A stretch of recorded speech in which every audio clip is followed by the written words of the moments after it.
देखिए स्टूडेंट्स, कल मैं सोचता हूँ आप लोगों ने ठीक अनुभव किया होगा और लगभग सभी बच्चों ने अपना होमवर्क सही ढंग से कंप्लीट किया है। तो मैं आशा करता हूँ आज भी आप कंप्लीट करेंगे। इसको ढंग से समझिएगा, आपको पूरा चैप्टर एक लेक्चर में क्लियर होने वाला है। तो आज हम पढ़ने वाले हैं सेक्सुअल रिप्रोडक्शन इन ह्यूमंस। होता ही सेक्सुअल रिप्रोडक्शन है, ये सेक्सुअल तो होता नहीं है। ठीक है, तो इसीलिए आपके चैप्टर का जो नाम है वो ह्यूमन रिप्रोडक्शन है। ठीक है, अब ह्यूमन रिप्रोडक्शन की जब हम बात करते हैं तो उसमें कुछ चीजें हमारे सामने अनायास ही घूम जाती है, क्योंकि ये चीजें हम लोगों से संबंधित हैं। तो इसलिए ये आपके दिमाग में एकदम से ही स्ट्राइक कर जाती है।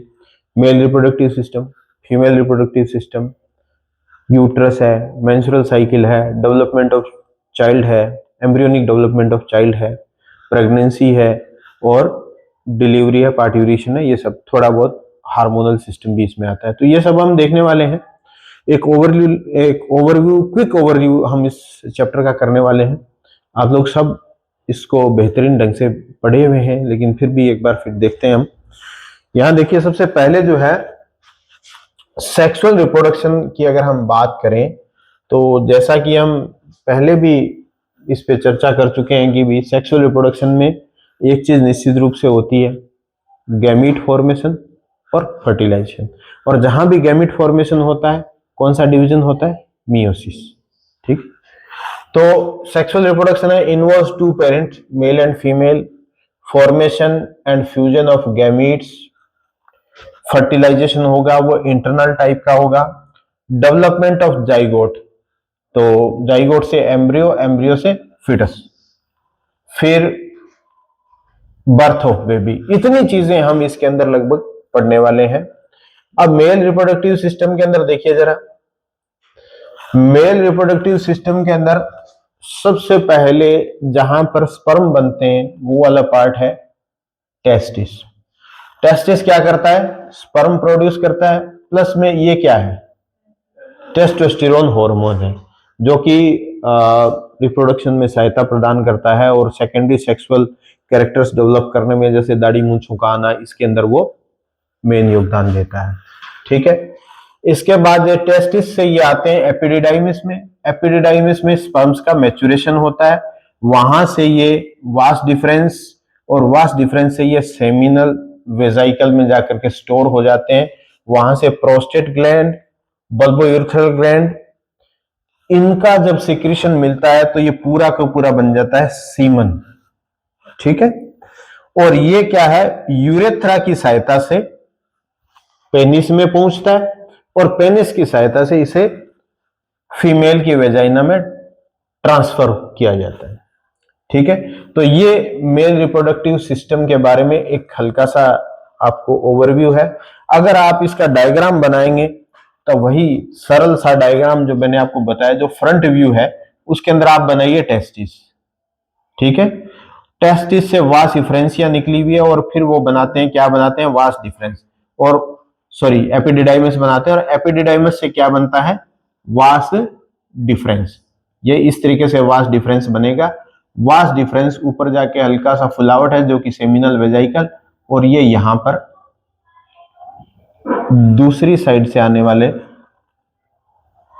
जो डक्ट है उसके अंदर मिलेगा। यहां देखिए जरा, ये बिल्कुल इसी तरीके से आपको बनाना है। यही आपको टेस्टिस, वास इफ्रेंसिया और फिर ये एपिडिडाइमस, और इसके बाद यहां से ये वास डिफरेंस मिल रही है। बस एक सिंपल तरीका याद रखिए, कोई बहुत ज्यादा सुंदर स्पेसिफिक डायग्राम बनाने की आपको जरूरत नहीं है, लेकिन फिर भी डायग्राम क्या है? सेल्फ एक्सप्लेनेटरी होना चाहिए। बस इसमें लगभग सारी चीजें आ चुकी हैं। यहां पर देखिए बेटा, ये टेस्टिस है, वास इफरेंसिया है, एपिडिडाइमिस है, वास डिफरेंस है, सेमिनल वेजाइकल है, यूरिनरी ब्लैडर है, ये यूरेथ्रा है, ये पेनिस है। ठीक है, और ये इसकी बाहर ओपनिंग है। अब टेस्टिस की बात करें तो टेस्टिस का भी मैं आपको साथ में ही बताता हूं, इसमें बहुत सारी सेमिनिफेरस ट्यूब्यूल्स होती हैं, ये इस तरीके से, ठीक है। उसमें खास तौर से जरा देखिए, ये यहां पर क्या लगा हुआ है, जर्मिनल एपिथेलियम, और इसके ऊपर है इस तरीके से सिर्टोली सेल्स। तो यहां पर वो अलग अलग फेजेस के अंदर आपको दिखाई देंगी, स्पर्मेटिड्स या स्पर्म बनने वाली जो सेल्स हैं, प्राइमरी स्पर्मेटोसाइट, सेकेंडरी स्पर्मेटोसाइट, और अल्टीमेटली ये जो सिर्टोली सेल है, यहां पर ये धसे हुए होते हैं और यहां से ये स्पर्म मैच्योर होते हैं। अब ये जो बीच का टिश्यू है, यहां पर इंटरस्टिशियल सेल्स होती हैं जो कि क्या बनाती हैं, टेस्टोस्टेरोन। बस इतना सिंपल सा है, ठीक है। अब इसके बाद देखिए जरा female reproductive system. Female reproductive system में क्या है, दो ओवरीज हैं जो कि ओवम बनाती हैं, यहां पे हॉर्मोन्स बनते हैं एस्ट्रोजन और प्रोजेस्टेरोन ओवरी से। यहां से ओवम फैलोपियन ट्यूब में जाता है जो कि साइट ऑफ फर्टिलाइजेशन है, ठीक है। यहां से फर्टिलाइज होकर के वो यूट्रस में आता है जो कि साइट ऑफ इम्प्लांटेशन है, और यहां फिटल डेवलपमेंट होता है। इसके बाद जब सर्विक्स और वेजाइना, यहां से इसी को बर्थ कैनाल बोलते हैं, कोपुलेशन यहां पर पेनिस की सहायता से जो है वो स्पर्म छोड़े जाते हैं, वही जाकर के यहां इसे फर्टिलाइज करते हैं। अगर आप स्ट्रक्चर देखो तो जस्ट सिंपल बनाने का तरीका आप थोड़ा सा गौर करिएगा बेटा। इसी सिंपल तरीके से आप बनाएंगे तो बहुत सरलता से आप जो है इनको बना पाएंगे। ये ओवरी है, ओवरी एक मेम्ब्रेन की सहायता से यहां लटकी रहती है, इसी तरीके से यहां भी होगी। और ये वेजाइना है, यहां पर देखिए ये यूट्रस का एंडोमेट्रियम है, सबसे इंपॉर्टेंट पार्ट ये एंडोमेट्रियम है, ये सर्विक्स और ये वेजाइना। क्लियर है। जब फर्टिलाइजेशन होता है तो इस जगह पर एम्पुला इस्थमस के जो जंक्शन है, इस जगह पर फर्टिलाइजेशन होता है। यहां पर देखिए बेटा, इस तरीके से आप इसे कंप्लीट कर सकते हैं, सरल सा चित्र है।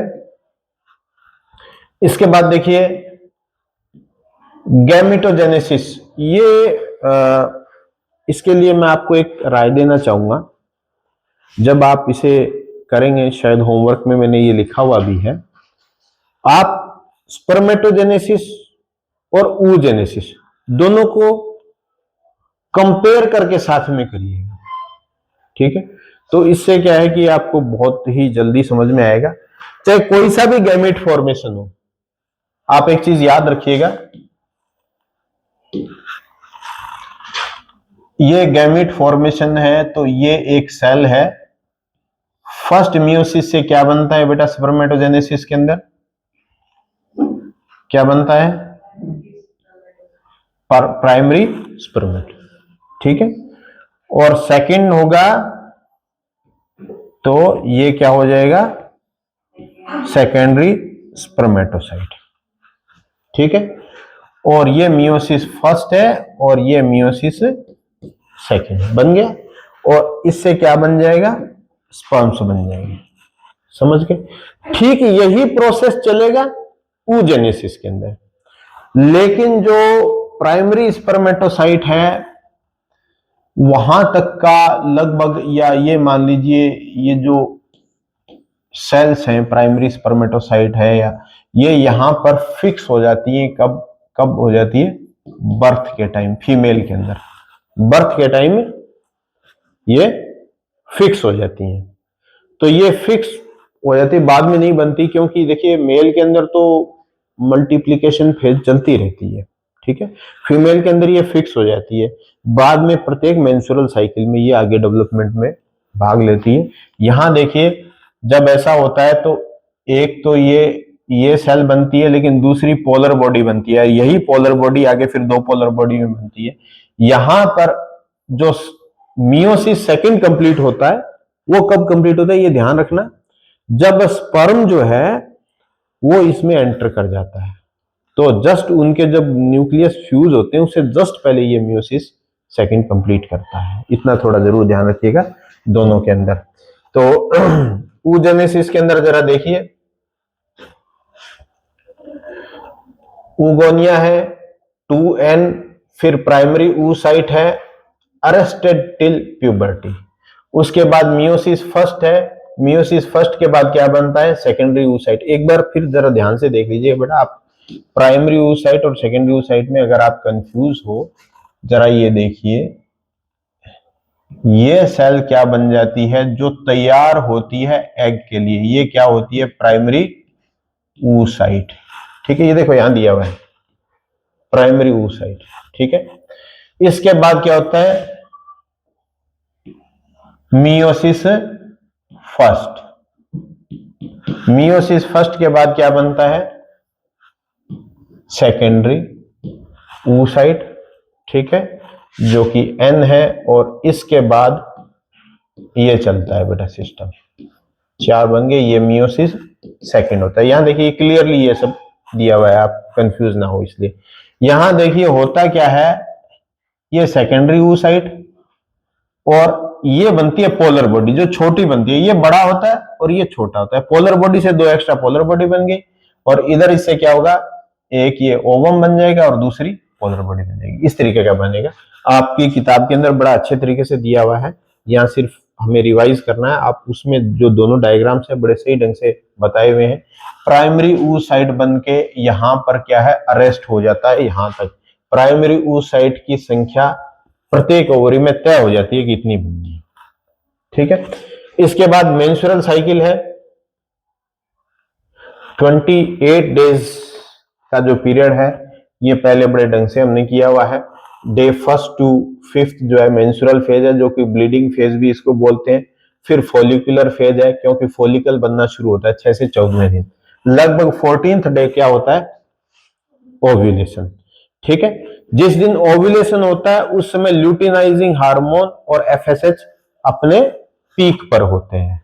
ठीक है, ये आप ध्यान, ये देखो यहां लिखा है ना एलएच पीक, क्योंकि वो जो डायग्राम बना हुआ है ल्यूटियल फेज वाला और वो सारा का सारा, उसमें ये सब ढंग से बताया हुआ है। जरा देखो, अगर ये आप डायग्राम बनाएंगे तो यहां पर एंडोमेट्रियम इस तरीके से बनाना है, फिर यहाँ ये इस तरीके से, यहाँ सेंटर में कौन सा डे है, 14th डे है।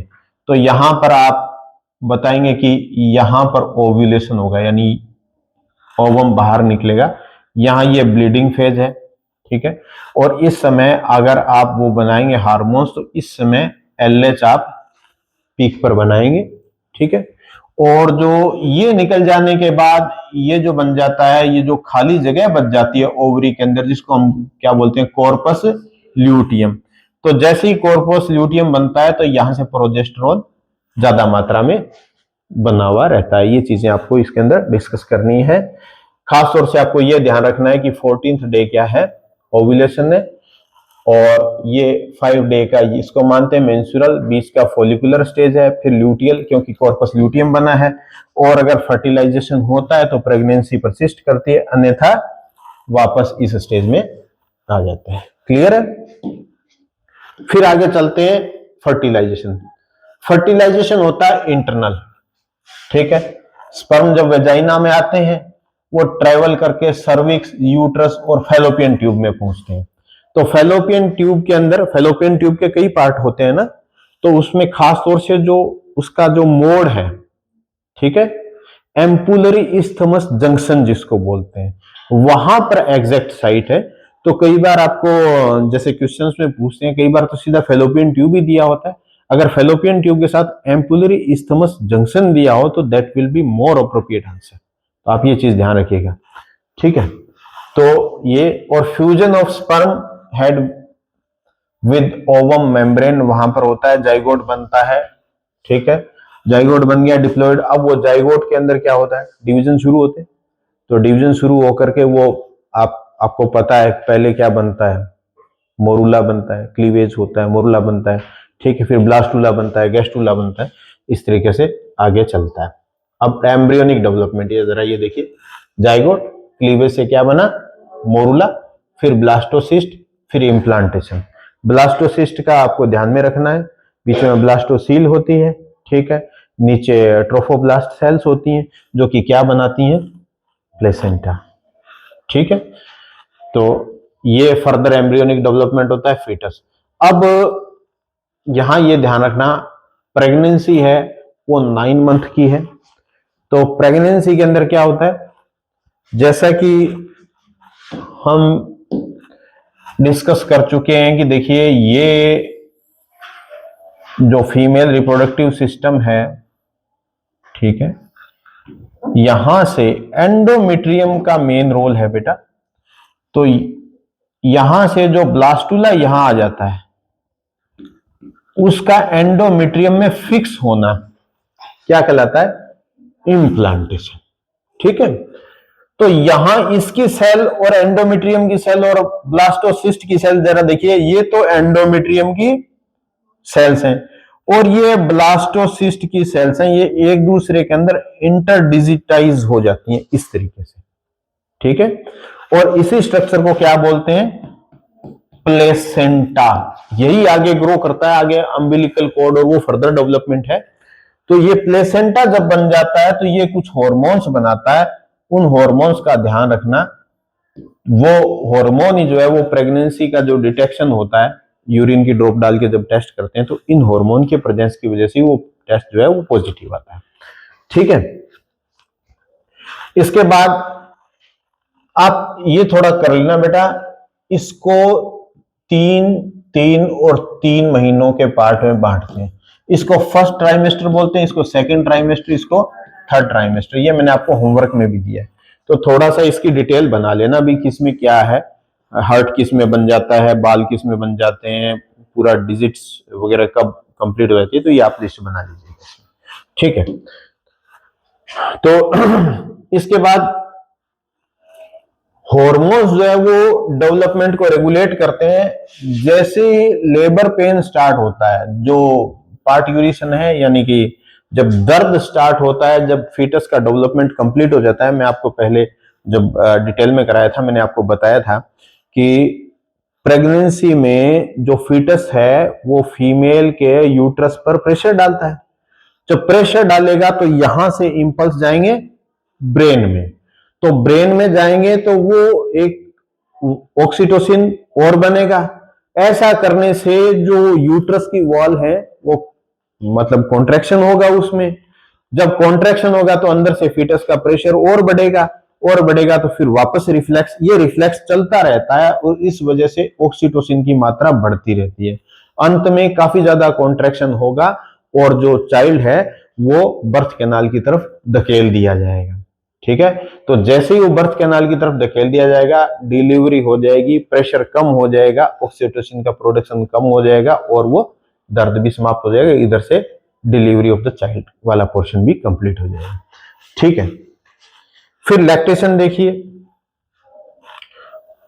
प्लेसेंटल एक्सपल्सन के कारण ही, प्लेसेंटल एक्सपल्सन के कारण ही क्या होता है, प्रोलैक्टिन प्रोड्यूस होता है और मिल्क प्रोडक्शन होता है। ठीक है, और ऑक्सीटोसिन भी सहायता करता है मिल्क इजेक्शन में, और वो जो है वो ब्रेस्ट फीडिंग के अंदर हेल्प करता है। ठीक है, तो इतना पोर्शन आपका कंप्लीट है। यहां पर और कुछ बेटा है, अब थोड़ा सा हॉर्मोन्स का जो है वो फ्लो चार्ट जरा देखिए। यहां पर हाइपोथैलेमस है, जैसे जो हॉर्मोन्स कैसे कंट्रोल करते हैं सारे बर्थ को और प्रेगनेंसी को, हाइपोथैलेमस है। देखिए आपको पता है पिट्यूटरी ग्लैंड को आप कौन सी ग्लैंड बोलते हो, मास्टर ग्लैंड, लेकिन उसको भी कौन कंट्रोल करता है, हाइपोथैलेमस। ठीक है, तो हाइपोथैलेमस से जीएनआरएच होते हैं, ये पिट्यूटरी ग्लैंड से एफएसएच और एलएच निकलते हैं, यही सारे सिस्टम को लगभग कंट्रोल करते हैं। इसी से ही जो आपका ग्रेफिन फॉलिकल का मैच्योरेशन होता है, फिर ओव्यूलेशन होता है, सारा कुछ इसी से ही कंट्रोल होता है। ठीक है, ये है। और अगर मेल्स में देखें तो वो टेस्टिस के अंदर क्या है, स्पर्म का फॉर्मेशन और टेस्टोस्टेरोन के फॉर्मेशन को भी यही कंट्रोल करते हैं। हार्मोन एलएच और एफएसएच मेल और फीमेल दोनों में होते हैं, लेकिन इनके जो एक्टिंग साइट है, मेल के अंदर तो क्या है, टेस्टिस है, और फीमेल के अंदर क्या है, ओवरीज है।